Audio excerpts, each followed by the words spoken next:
मुंबईत ड्रग्सचं वाढतं जाळं आणि त्याचा सर्वात मोठा परिणाम हा तरुणाईला बसतो. पार्ट्या, क्लब्स आणि सिक्रेट नेटवर्कच्या माध्यमातून ड्रग्सचं जाळं हे वेगाने पसरते. काही दिवसांपूर्वीच नेस्को येथील ड्रग्स पार्टी प्रकरणाने मोठी खळबळ उडवली होती, जिथे मोठ्या प्रमाणात एक्सटेन्सी गोळ्या या जप्त झाल्या. त्यानंतर झॉम्बी ड्रग नावाच्या धोकादायक ड्रग्सचा प्रकार हा समोर आला आणि आता याच साखळीमध्ये टिटवाळा ड्रग्स प्रकरण समोर आले.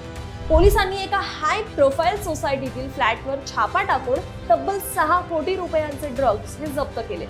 या प्रकरणात ए पॉल नावाच्या महिलेला अटक करण्यात आली असून तिच्या घरातून सुमारे 5,000 एक्सटेन्सी गोळ्या या मिळाल्या आहेत. तसेच या चौकशीत समोर आलंय की ती पूर्वी डान्स बार मध्ये काम करत होती आणि आता नंतर ड्रग्स सप्लायच्या मोठ्या रॅकेटमध्ये सक्रिय झाली.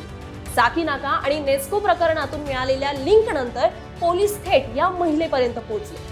इतकंच नाही तर तिच्या मोबाईल मधून अनेक नंबर आणि सिम कार्ड सापडलेले असून हे रॅकेट अजून किती मोठं आहे याचा शोध सुरू आहे. जप्त झालेल्या गोळ्यांवरील चिन्ह पाहता हा संपूर्ण व्यापार खूपच प्लॅन करून चालवल्याचं स्पष्ट होतंय.